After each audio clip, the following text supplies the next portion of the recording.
Welcome back to the Press Play Network. I am your host, Brian Clevenger, alongside my co-host, Brian Clevenger. The Olympics and the Super Bowl kicked off last week.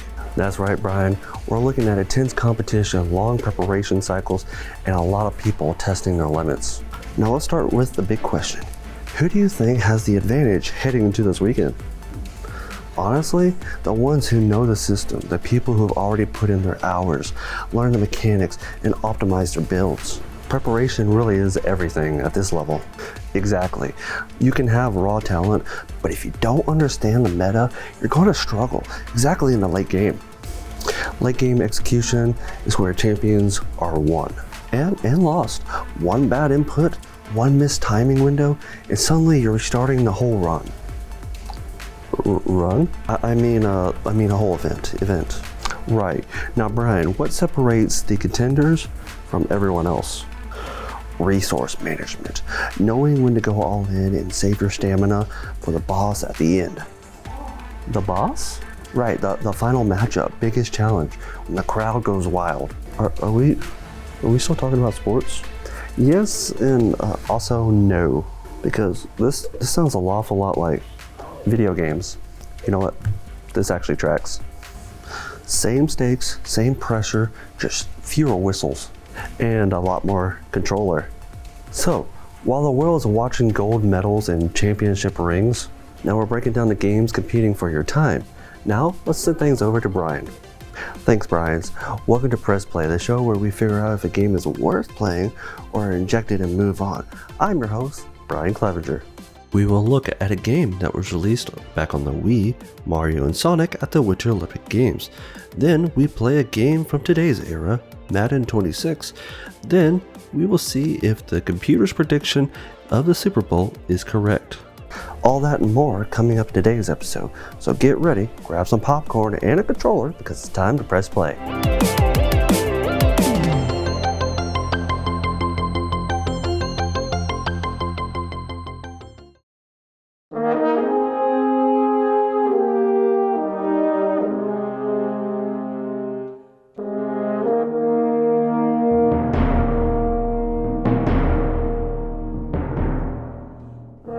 We're starting today with a crossover that feels almost impossible.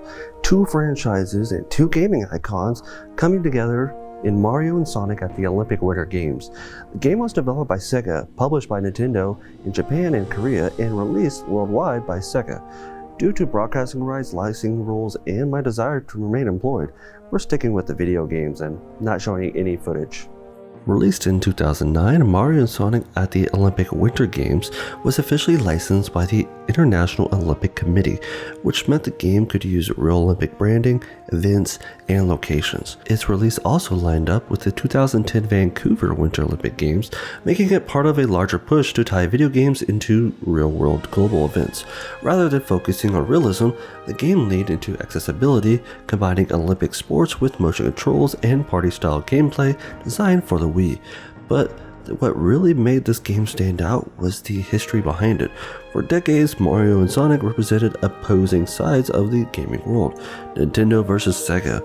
By the late 2000s, that rivalry has softened, allowing the Olympics to become neutral ground where both characters would compete without either side winning. The result was a game built around friendly competition, couch multiplayer, and spectacle.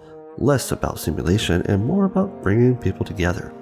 The game went on to sell millions of copies and received largely positive reviews from critics. Now, let's play the game. When you first open the game, it gives you a cinematic of Mario and Sonic, franchise characters, participating in multiple Winter Olympic sports. With a high-octane opening out of the way, it's time to make a profile with a name and country. I figured it was appropriate to name it after the show. Once I finished setting up a profile, I started with Winter Games. You choose between alpine skiing, ski jumping, freestyle skiing, snowboard, speed skating, figure skating, bobsleigh, ice hockey, and curling. There are more, but I only did the events and touched a few of the dream events. Now, some of these events have subcategories such as alpine skiing, downhill, and giant saloon. I did all of these in order to try to get a medal in all the categories. And I will tally up my medal count at the very end. I started with downhill. which was very easy. All you had to do is lean from side to side. I didn't get it on the first try, took a few reruns, but I slid into that podium eventually. Next up was Giant Saloon, which was very easy. I was still getting used to the skiing mechanics, but again, after a few tries, easy. Afterwards, it was time for ski jumping, which the subcategory was individual large hill. This was going to be easy since all I have to do is lead and follow the on-screen prompts, right? No. Oh, well, let's see, it can't be that bad. So you start with pushing the Wiimote down, while on screen it shows you the wind direction. Once you are off, you have to lean towards the direction of the wind. If not, you lose the speed for your run. Then once you reach the end of the ramp, you flick your Wiimote upwards with a jump and maintain balance in the air. You can also press the A button to get a few more distance as well. Then around time you land, you flick the Wiimote towards the ground to land. You initially want to land in the red box, as it is the distance to really score for a medal. You have 2 tries and both will be tallied for your score. No, I had no idea how to do this. I just really went in blind with no instructions. This is one of the few events where I had to use the instructions and tips and was still lost. I really just did it over and over and followed one tip. Wait until the wind is blowing towards the character. Then I was able to win my runs with a possible slight mistake. Alright, no more of that. I don't want to do it anymore. I've done my ski jumping penance and the judges gave me PTSD and a bronze. Well, we have another event where you repeat it 4 times with different characters. I chose Shadow, Amy, Yoshi, and Daisy to be on my team. It took me a few tries because of a few accidents.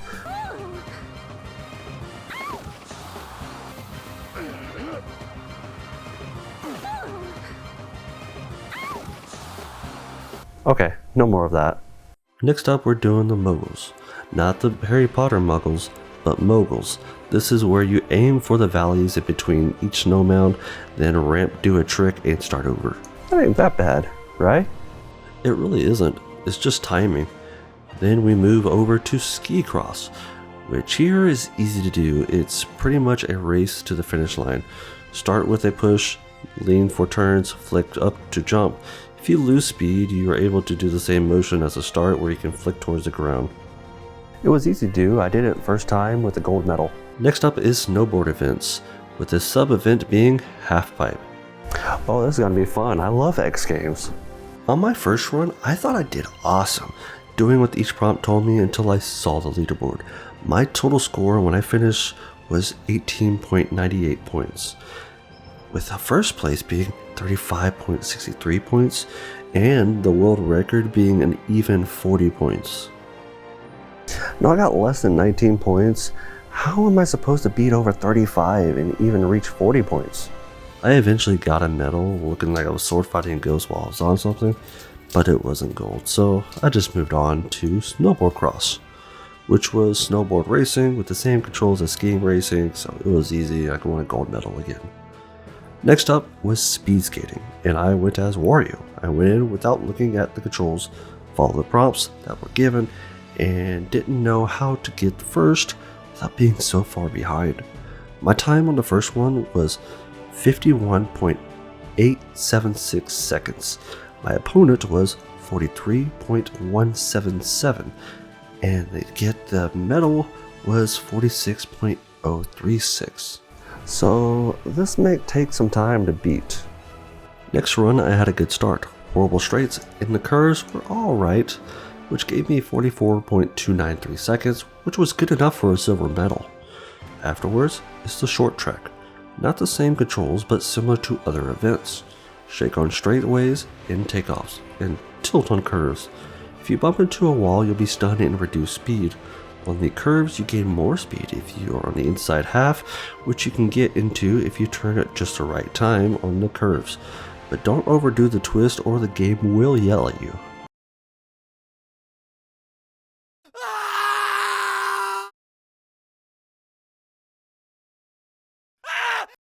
Yeah, bronze medal. Now we do it again, but in teams of 4. Same controls as before, but with the added control. To pass the baton, you next flick the Wiimote forwards. You are able to do so if your speed is locked. I was able to finish in second. Afterwards, it is figure skating. I thought it would be appropriate to choose Peach for this event. With this, I decided to check out the controls first, which honestly, I probably could have done without the instructions, and I'll tell you why in a bit. Before you do anything, you pick a song within a selected list of 6 songs, then you are in. All the controls are on the screen, easy to do. It was not hard to do, I got gold on my first try. Next up is Skeleton. Controls are starting to be used within other events. Flick to start and lean the remote to turn. I will say, it's hard to control. I don't know if it was intentional because straights are easy and turns are hard.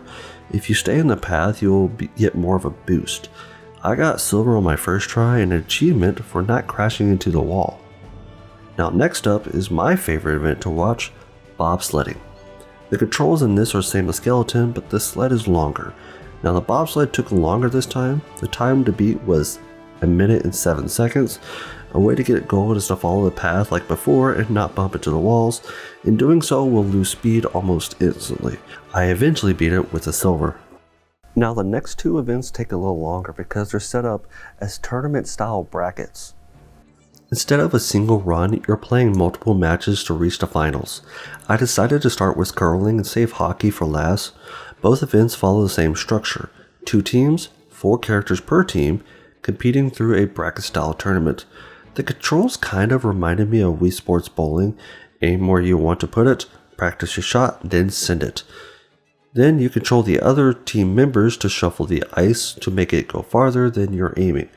Then the other team does their turn and repeat.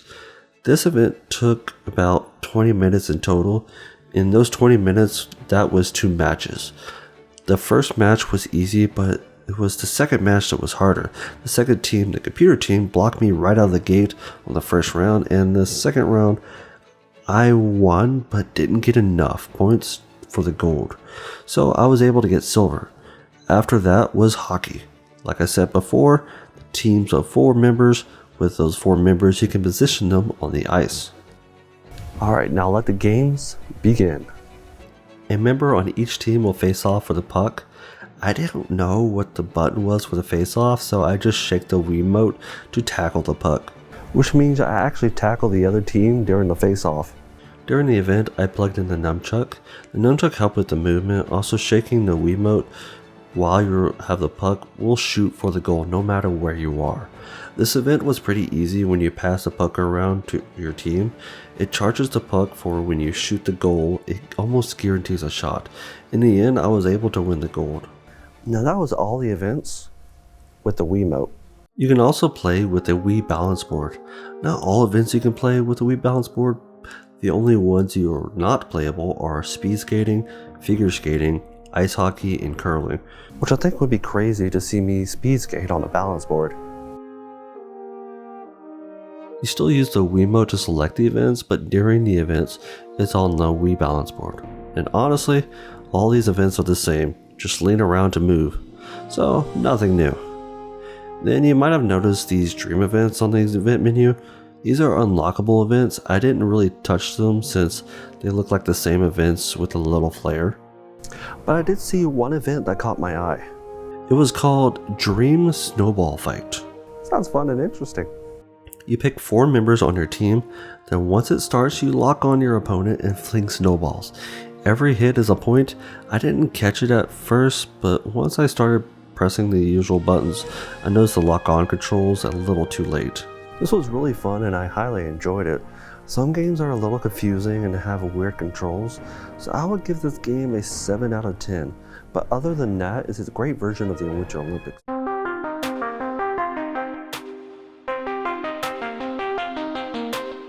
Before there was fantasy football, esports leagues, or ultimate team card packs, there was Madden. Born in 1988 as a dense playbook heavy sim endorsed by coach John Madden himself, the series evolved from pixelated 11-on-11 matchups into a billion-dollar franchise, shaping how a generation learned football, argued over ratings, and yelled, "Hit sticks," at their TVs.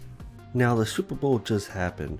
Madden NFL 26 steps onto the field with a familiar formula, a few upgrades, and some big promises.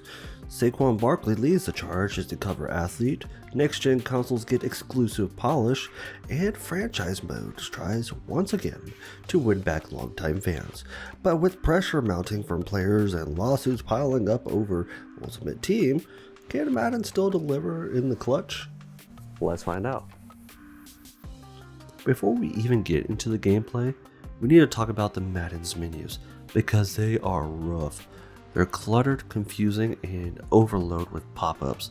I didn't even catch it on recording, but there was a screen I generally couldn't exit without spamming buttons.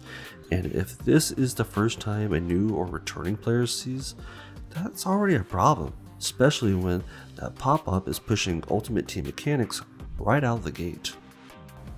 Now let's get into an actual game. As for the matchup, I'm a Saints fan, so that part was easy. I played the Saints against the Chiefs, mostly because that's a co-workers team, and it made for a familiar challenge. I also played on the lowest difficulty, not because the game is hard, but because it's been a while since I really spent time on Madden. The last one I seriously played was Madden 22. I did technically own Madden 25, but only to get the early access for College Football 25, and that's where my time actually went. I put about 4 hours to Madden 25 and nearly 40 hours into College Football 25. Now let's get into the game. The game looks like an NFL broadcast. The camera angles, presentation, overlays, and player introduction all do a solid job of selling that Sunday afternoon vibe. Player models are detailed, animations are smoother than what I remember, and when a play comes together, it really does look like football on TV. Even the broadcasters add to that presentation, delivering commentary that actually reacts to what's happening on the field. The game played really well on the PlayStation 5. I didn't run into a stutter or a major glitch. The only bug I noticed was the scoreboard was flipped during a quarter transition. And honestly, that was it. Control-wise, Madden still expects you to know what you're doing. To this day, I don't know what every button does, so when I get close to the ball carrier, I'm absolutely spamming inputs. And that's kind of the point. Madden isn't a casual pick up and play sports game. It's built for players who understand football, know the system, and enjoy the level of depth. For me, I don't play a lot of sports games, but football and racings are the ones I actually come back to. And while Madden demands more from the player, the competitiveness is what makes it fun. I played most of my time on the lowest difficulty, and that level the AI honestly felt a little too easy, almost passive. But the moment I bumped up the difficulty, the game swung hard in the other direction. Suddenly reads mattered, mistakes were punished, and there wasn't much of a middle ground. It felt like Madden is built first for the foremost for experienced players who already understands football, and if you're willing to meet it there, the challenges is where the game shines. Now, I do like playing the game, but I think the biggest hurdle for anyone jumping in is the UI and the controls. It really does feel like Madden is built for returning players first. If you don't know what half of these buttons do, the game kind of expects you to learn the hard way, and the menus don't help. So with all that said, I'm giving Madden NFL 26 an 8 out of 10. On the field, it looks and feels like an NFL broadcast, and it's fun when you're locked in. Off the field, the UI and onboarding are the weak points, but there's still tons of here if you're a football fan. And if you're not just doing quick play, you got 3 big modes: Ultimate Team, Franchise, and Superstar. Now, Ultimate Team is basically digital card collecting. You open packs, build a roster, and stack boost. If you like collecting cards and building a dream team, that mode will absolutely hook you. Franchise puts you in a coach/GM seat.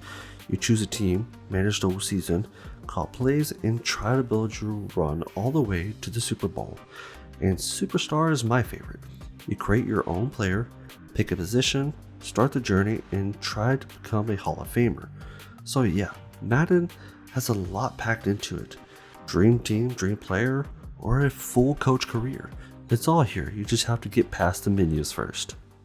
Welcome to this segment where it's all about finally finishing those games that always slip through the cracks. This is what I like to call can I finish this?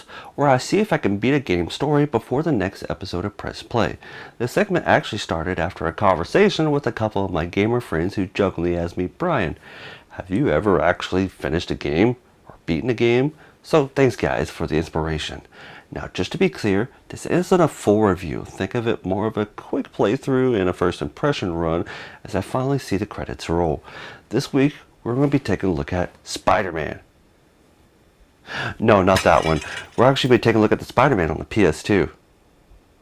Released in 2002 following the Sam Raimi Spider-Man film, this game was developed by Treyarch. Yes, that Treyarch, who did a few Call of Duties, and published by Activision. I spent countless hours with this game back in the day, but strangely, I don't remember much of the actual gameplay. I remember a few moments here and there, but I don't remember ever beating it. And that's exactly why we're starting here. While I was still setting up everything, I kinda got dazed by the start screen. The cinematic that plays when you wait too long to press a button. When it kicked in, I suddenly started remembering the music and the opening cinematic. As I looked around the main menu, I found a special menu with options like credits, cheats, training, the secret store, the level wraps. Back in the day, a lot of games used to love doing cheats, whether they were cosmetic, completely game-breaking, and or straight-up cheating. Then, I was asked to choose a control style, but the game didn't really explain the difference. So, I popped open the manual inside the Spider-Man case.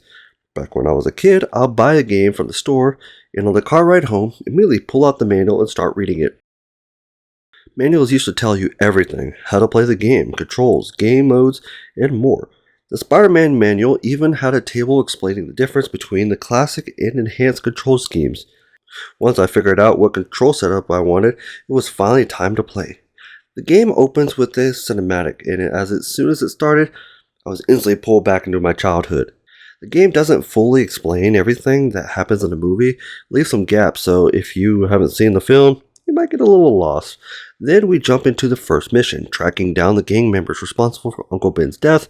They travel across rooftops, eventually cornering him, only to learn that he wasn't actually the one who killed Uncle Ben. But he does know who did. And I would like to mention the movement sucks. When you turn the camera while moving Peter, it stays going in the way you did, similar to like movement in Resident Evil when you move areas. Then you make your way to the dock without making your way to the dock, but more like going past the buildings to the cutscene of you landing at the dock. At the dock, you enter the warehouse and start beating up thugs to make your way to the top. With it being so cramped, it was kind of hard to see around corners. Peekaboo. Ah, you got me. Me? I played the game on normal, but by gosh, the inside was too hard. You get swamped by guards and gun thugs will hit and stun you as well as the regular ones. So I found in the pause menu is a combat menu which told me about other combat options I could have done in the beginning. So you're telling me all of this has been here since the beginning? Like I know it was in the manual, but come on, this game needs a tutorial. After I did some of the new combat options, I noticed it was getting a little bit easier. And I say a little bit because those new web options are used at a price. Because under my health bar is a web bar. With how much web I use, it goes down. The only way to fill it is with these blue floating spiders throughout the level. The same way with your health. The game says there are stealth options, but the AI and combat option is nearly impossible. Because the thugs notice you and almost instantly. Now, I know I was bashing the game, but some of these sections are nearly impossible. I finally got through it, but it only took nearly 45 minutes. Now, I was kind of lying to you. It actually didn't take 45 minutes. It took 37 minutes, 36 seconds based off my editing timeline of the warehouse section. When I came back, the next part started with a cutscene featuring Norman Osborn, aka the Green Goblin. But here's the weird part. I didn't even see the Green Goblin in the next section. Instead, I'm suddenly tasked with destroying these drones. Like I said earlier, the movement sucks, and with Peter swinging, it's nearly impossible.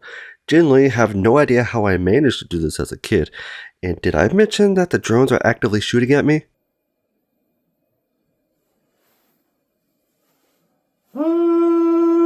After about 13 minutes of that, it was finally off to the next section, which for some reason suddenly has Shocker and Vulture in it. Now, I don't remember them being in the movies. But don't get me wrong, I actually think it's really cool that they added more villains except for just chasing the Green Goblin all the time. The Shocker section is pretty tedious. You start off what looks like to be Grand Central Station, I think. You basically have to save people scattered across different areas of the stage, which is basically a race from one side of the station to the other. Then Shocker escapes into tunnels leading into the sewers, which you follow by tracking a path of goons like before, but it's slightly easier than the warehouse. At the end, you find Shocker in the area with a bunch of tunnels where he fires shockwaves. And have I mentioned the movement sucks?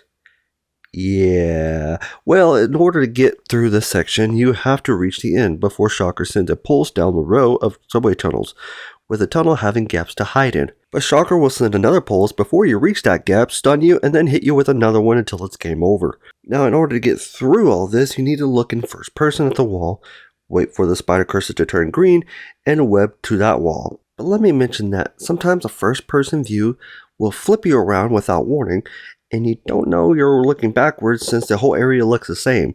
Also, when you're in the gap, you have to make sure you're actively fully in it, because he can still get you even though your pinky toe is still sticking out. Osho will shut down this tunnel immediately. Then once you make your way to the Shocker, all he does is run off again like before, so you're chasing him down a bunch of empty tunnels. Then you reach him, and then you beat him up. But wait, there's more. Did you forget about Vulture? Because he's our next enemy.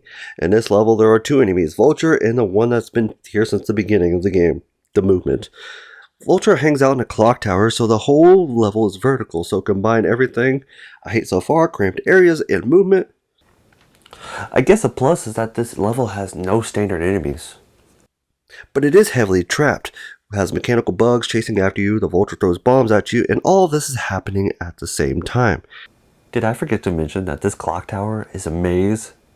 Yes, there are stairs, but they are often blocked and you have to travel either through the inner parts of the clock tower or along the outside. Then once you reach the top, he just runs. What a shocker. Shocker did that as well. See what I did there? Then it's a chase above New York with the atrocious web swinging. Vulture destroys billboards and water towers for you to fix so they don't fall onto the people below, as well as Vulture shooting at you while you chase. Once you reach them, it's a fight in the air. I literally just abused a combo that makes me lock onto the enemy because that was the only way to aim at him. Then he would land on a nearby building and fix his jetpack and then is off to the skies and rinse and repeat. After that, he gets arrested. Alright, now off to Green Goblin. Right? No, for some reason we have Scorpion. He was introduced with a cutscene showing a bunch of spiders chasing him down. Peter helps Scorpion out with this spider situation, which is similar to Shocker's situation where you protect the civilians. If Scorpion dies, you fail the level, but Scorpion runs to the top of the garage while you're being pummeled by spiders. Once you are done, more spiders go after you, as well as Scorpion, which would eventually lose the level. So what I did was hunt the spiders all on the bottom. When he left, I went to the top and hunted all the remaining spiders, which worked really great.